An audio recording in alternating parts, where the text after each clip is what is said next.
everyone, welcome back to my channel, or welcome if you are new. Today I'm going to be going through all the books that I read in January.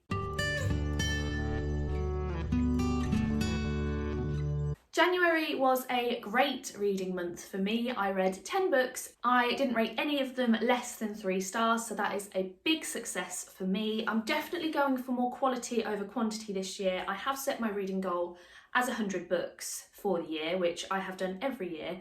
But I'm not too bothered if I don't meet it, because I find that if I'm really trying with the numbers, I end up picking books that I don't actually like, and it's just for the sake of reading as many books as possible. So don't really want to be doing that this year. But like I say, January has been off to a brilliant start. So I'm just going to run through all these books in the order that I read them, as I usually do. So the first book that I read in January was outstanding, and it was Early Morning Riser by Katherine Heiny. And this book, I think this could be a favourite of the year. I think I might have already read my favourite book of 2023, and it was the first book that I read. So I really started off the year strong. This book is about this woman called Jane, and she meets this man called Duncan. She falls in love with him. He's a bit older than her, and he has been married before. And the thing about Duncan is that he is a bit of a ladies' man. He's been with quite a lot of the women who live in the town and around the town, so he's got a bit of a reputation, and Jane's not too keen on that to begin with, but she kind of gets past that. So as I say, he's been married before, and his ex-wife becomes quite a big part of their lives, and Jane can't really avoid her, so she has to learn to accept her and her new husband. And there are so many characters in this, and it's essentially Duncan's life and everyone in it becoming Jane's life, and it's her trying to form these relationships, and it's about all these people's relationships with one another. Now, something happens in this, which I won't say because it is a spoiler, which means that all these people in Duncan and Jane's life are merged together even more. And I absolutely loved it. This is so good. I'm surprised at the average rating of this one, to be honest. I thought it would be higher, but I think it's about a 3.6. So obviously people don't enjoy it, but I think it's because it's not necessarily a plot-driven book. This is definitely more character-focused, and we're more focused on these relationships that the people have. While I was reading it, I was kind of getting the same vibes as what I get when I watch a sitcom. So if you enjoy watching a good sitcom, I think you would really enjoy this book. I feel like it's funny in the right places, but it's also really quite sad in places. All the characters are so well defined and well developed that you know who everyone is, and they all have their own little quirks which make you really like them. And yeah, I just thought this was absolutely fantastic. There's a character in this book called Jimmy, and he is so sweet and just made me want to cry. Absolutely loved him, absolutely love this book. And yeah, I really think that this one is the one to beat for my favourite book of the year, which is amazing that I read it as the first book. So yeah, like I said before, started off January and 2023 extremely strong. And then I read probably my least favourite book of the month, but as I say, still 3 stars. It was still all right. This was Run on Red by Noelle W. Iley. Not sure how you pronounce it, I apologise. This one was pretty good. It started off really strong, actually. So in this, we follow these 2 girls, these 2 friends. They're on their way to this bonfire party at their college, university. And as they are driving to this party, there's this car that is following them, and one of the girls is kind of a bit obsessed with true crime, and she immediately is suspicious, but she's not sure whether it's because she has an interest in true crime that it means that she is just naturally suspicious of everything, even when she shouldn't be. So she's a bit wary of this car. It does turn out that her suspicions were correct, and these were not good people in this car. And it's essentially about these 2 girls trying to escape these men who are after them. If you're looking for a thriller that gets straight to the point, straight into the action, this is definitely one for you. It doesn't really build up to anything. We start with these girls in this car, so straight into the action, which I actually thought was quite refreshing, because usually when I'm reading thrillers, it takes a little bit to build up to where the plot starts to get a bit thrilling, if you know what I mean. So yeah, I liked it, but I feel like it was a little bit repetitive. It's not too long of a book, but it did take me a little while to get through. And also, by the end, I didn't particularly enjoy the reveal. I just think it was pretty obvious and a bit boring. It's just not one of the greatest thrillers that I have read. Saying that, I have read a lot. If you haven't read a lot of thrillers, looking for a short, quick, easy read, I would definitely recommend it. Like I said, I enjoyed it, but it's not the best. Next, this is the first physical book I read. It is The Liar's Girl by Catherine Ryan Howard. Now, I really do enjoy Catherine Ryan Howard's writing. I absolutely loved The Nothing Man. That's one of my favourite books of all time. And I also really enjoyed 56 Days, which is an unpopular opinion, but I really, really liked that book. And I also really enjoyed this one too. I gave this one 4 stars, but looking back, it might be a little bit lower because I can't really remember too much about it now that I've read it, but I'm going to stick with the 4-star rating because that was my immediate impression after finishing it. So what I do remember of this book is we follow this woman who, her friend was murdered when they were in university. And it turned out that the murderer was a serial killer who was actually this girl's boyfriend. So this girl's boyfriend essentially killed her best friend and a load of other women. And this was about 10 years ago, and she is now living in the Netherlands where she previously lived in Ireland. That's where these crimes took place, and the police in Ireland are wanting her back to help out with this investigation because the killings have started happening again. However, her ex-boyfriend is in prison. So it's like, is it a copycat or did they have the wrong guy? This was really good. So, you know how I was saying before about Early Morning Rise seeming a bit like a sitcom? This to me read like a crime drama, which I really like. I find that Catherine Ryan Howard's writing does kind of remind me of those crime dramas that I really enjoy. So yeah, this one was good. I feel like the reveal, again, like with Run on Red, wasn't the best. It didn't shock me. It wasn't an outstanding twist. And when I'm reading thrillers, I love to be completely shocked. This one, it's kind of one of those that you can't really guess. But yeah, it was very interesting still, and I liked it. 4 stars, but like I say, not too memorable. So on reflection, possibly a 3.5, but we'll stick with the 4. Next, I read Smoke Gets in Your Eyes by Caitlin Doughty, and this one was super interesting.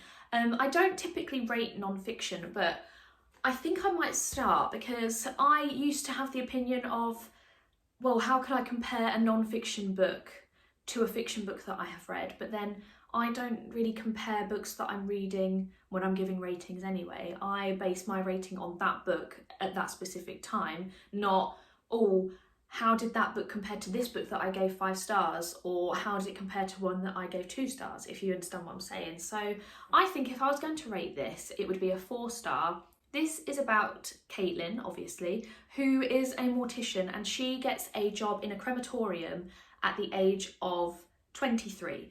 And it's kind of going through the profession, going through the processes, all these people that she meets and the people that she works with, going through their jobs, and it was just overall quite interesting. I also think this is quite a good one to read if you've got a bit of a fear of death, which is a bit morbid to think about, but I think this states things in such a matter-of-fact way that it's like, well, yeah, it's going to happen to everyone one day, and it just kind of normalises it, and that's what I think needs to happen with things like this.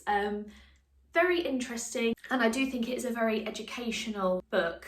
Actually, it did upset me in quite a few places. I found it quite emotional. I think if you've lost people and then you read this, you think, oh, this happened to them. So it's a bit weird to think about, but again, like I said, it's said in such a matter-of-fact way that it kind of makes it all make sense. But yeah, I really did like this. There were certain parts of it that I enjoyed more than others, hence I'm not giving this a 5-star. If I'm going to rate it, I think I will.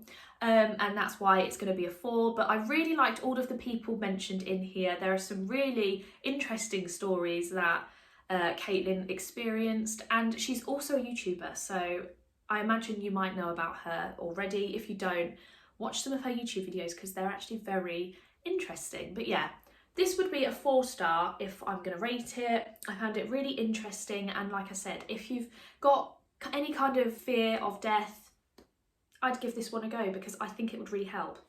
Next, I read She's Up to No Good by Sarah Goodman Confino, and this one is about this woman called Jenna who, at the beginning of the novel, is divorcing from her husband, and he is leaving her because he has met another woman.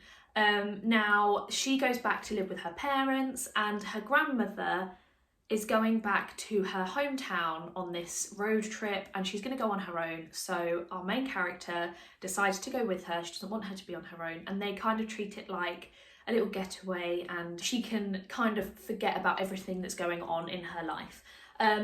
So we have that storyline of her and her going with her grandma, and she meets this really nice guy, and there's a bit of a romantic element there. But then while they're on their way and throughout their trip, Jenna's grandmother Evelyn is going through her life and everything that she got up to meeting this man, and it was really quite sweet. So Evelyn fell in love with this man called Tony when she was a teenager, but Evelyn is Jewish and Tony is Portuguese, and Evelyn's only allowed to marry a Jewish man, so they have this forbidden romance, and it's really quite sad.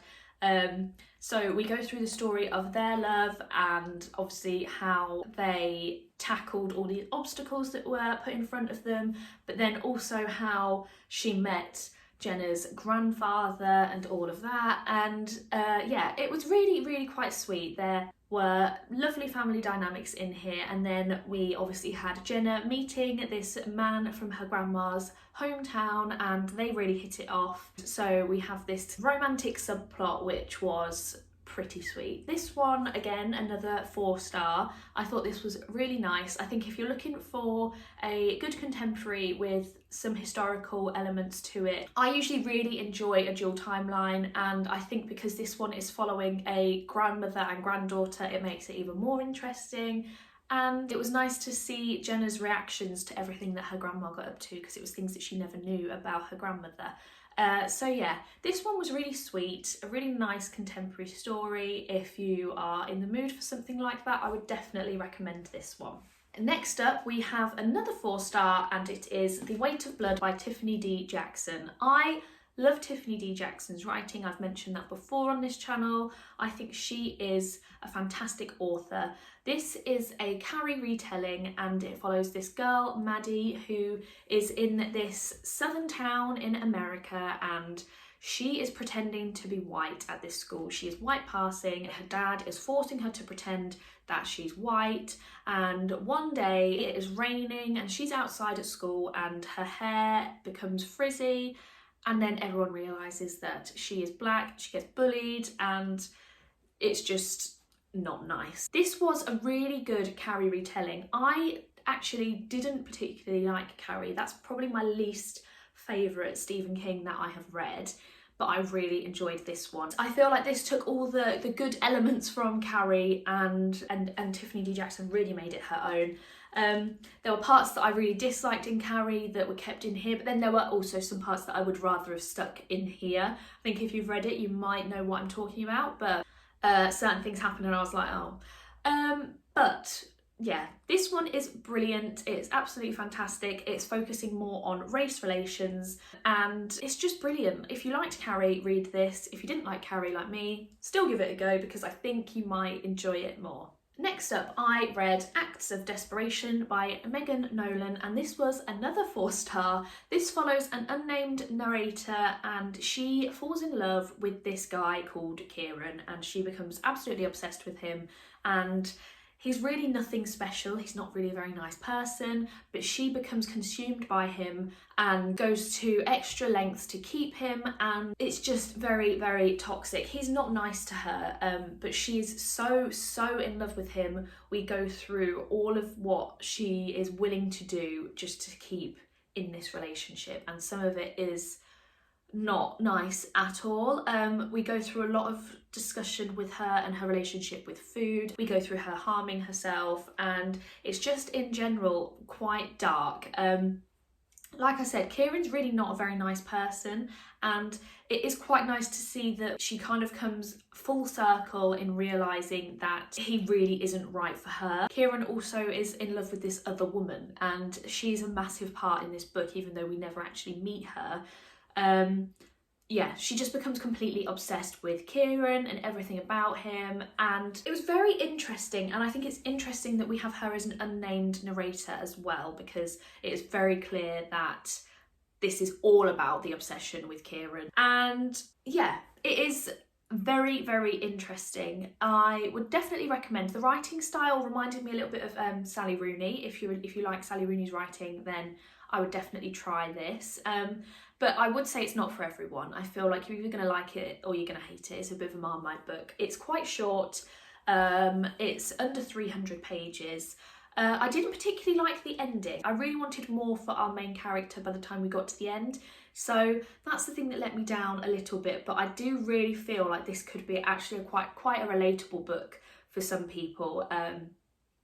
So yeah, I would recommend if it sounds like your cup of tea, but then it's a bit of a tough one because you're either going to love it or you're not. So next up, this one's all on me, and I'm going to admit that straight away because this one is Pachinko, and I only rated this one 3 stars. Now, I can admit that this writing is absolutely stunning. I think it's written so well. The thing with me is that I'm such a mood reader, and when I started this book, I was in the mood for it, but it is quite long. It's over 500 pages, and I typically read books that are around the 350 page mark. So by the time I got to like halfway through this book, I was no longer in the mood for it. Now, I should have just put it down and gone back to it, but because I was over halfway through, I thought, no, I'll just stick it out to the end. But I'd lost interest. So the first half I was really into, the second half I wasn't. So I ended up rating this one 3 stars. I would like to reread it because I do think it has the potential of having a much higher rating. This one is about this woman called Sunja and and her entire family essentially. So we start off with her parents meeting, having her, and then Sunja gets pregnant and she finds out that the man that got her pregnant is already married. So she cannot marry him and have this baby and be a family unit with him. So she ends up marrying this other man who is lovely, and they move to Japan. And we follow the whole family dynamics there with his family and their children, and then the next part is then her children and their story as they have grown up. This is really quite sad in places. I really found it quite upsetting, but then I think if I had been really in the mood to read it, then I would have found it even more heartbreaking. But yeah, beautifully written. Just, I need to be in the right mood for it, and it is a shame that I didn't enjoy it as much as I hoped I would. But if I reread it, fingers crossed I can get a 4 or 5 star. I did see some reviews saying that they preferred the first half to the second, so perhaps I wouldn't change my mind because I absolutely loved the first half and then lost interest by the second half. So maybe that will be the case again, but we'll have to wait and see. Let's see if I can enjoy this book more as much as everyone else seems to, because this one is absolutely raved about and I can see why. It's just wasn't for me at this time, and I completely accept that that's my own fault. I should have put it down and gone for something else, but kind of wanted the accomplishment of finishing the book because I'd already reached the halfway point.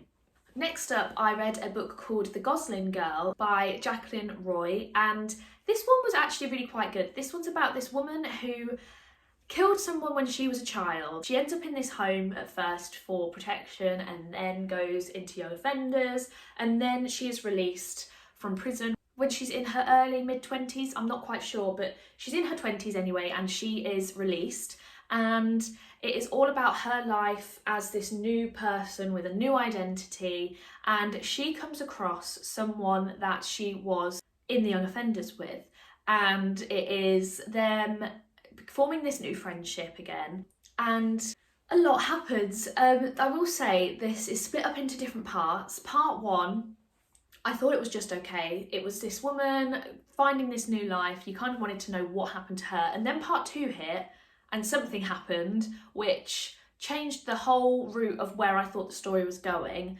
and really, really intrigued me. I was thinking, right, okay, this is getting a bit juicy now. So part 2 was really good. And then from there, I did enjoy it. I thought it was pretty good. There was a bit of a twist towards the end that I wasn't expecting. And then once that happened, I had a feeling something else was going to happen, and then that did. But yeah, this was a good one. This woman meeting all these people, she can't tell them who she really is. She can't tell them what she's done in her past. The only person that knows that she was an offender was this friend that she did have in Young Offenders and meets again. And it's basically just loads of twists and turns from there. We're following police officers, we're following our main character, obviously, and then we're following her friends. And we're also following this psychologist who wants to write a book about young offenders and why they do what they do. And she wants the focus of this book to be our main character. It's essentially her going to counselling sessions with this woman who is going to write this book. And it was really quite interesting to see her reactions to some of the questions she was being asked. It's like she didn't want to share too much. She didn't really want to get into things. And yeah, it was interesting to say the least, and I rated this one 3.5 stars because, like I said, I feel like the beginning was a little bit slow. I was kind of considering DNFing until I got to part 2, and then it really picked up, and then I feel like one of the reveals was good, but then I feel like it was a bit predictable as to what was going to happen. So 3.5 stars, I still would recommend. I think it was very interesting. If you're looking for a crime thriller, definitely give it a go. The final book that I read in January was Foul is Fair by Hannah Capin, and this one started off so strong but ended up being a 3-star for me. In this one, we're following this girl, Jade, who is assaulted at this party and she wants revenge. She's got her coven of friends, as she calls them, and they are plotting to kill these schoolboys who did this to Jade. So yeah, this is a YA story that kind of felt like it should have been adult. It was kind of in between the two because they're all at school, they're 16, but then it is quite violent. Not too graphic, so I think it could be read by a younger audience, but just bear in mind it is quite violent in its themes, and definitely check the trigger warnings for this one. But yeah, so this girl, she changes schools to go to the school that all these boys are at and becomes friends with them all. They don't remember who she is, they don't recognise her, and one by one she's getting rid of them, but she's getting other people to do the dirty work for her. And I was enjoying it at first. I thought it was really interesting, and then I felt like it just got too repetitive and a bit too silly. This one is compared to A Good Girl's Guide to Murder and One of Us is Lying, and I don't think that's the case. I really don't. I think if this is going to be compared to anything, I think if you've read Bunny by Mona Awad, which I really liked Bunny, the writing of that is similar to this, and the whole coven vibe is very similar to The Bunnies, if you've read that. But I don't see the comparison with the other books that I just mentioned. I think just because this is YA, that's literally all there is that's similar. I don't think this is similar at all to those. So if you pick this up thinking you're going to get something similar to that, it is not.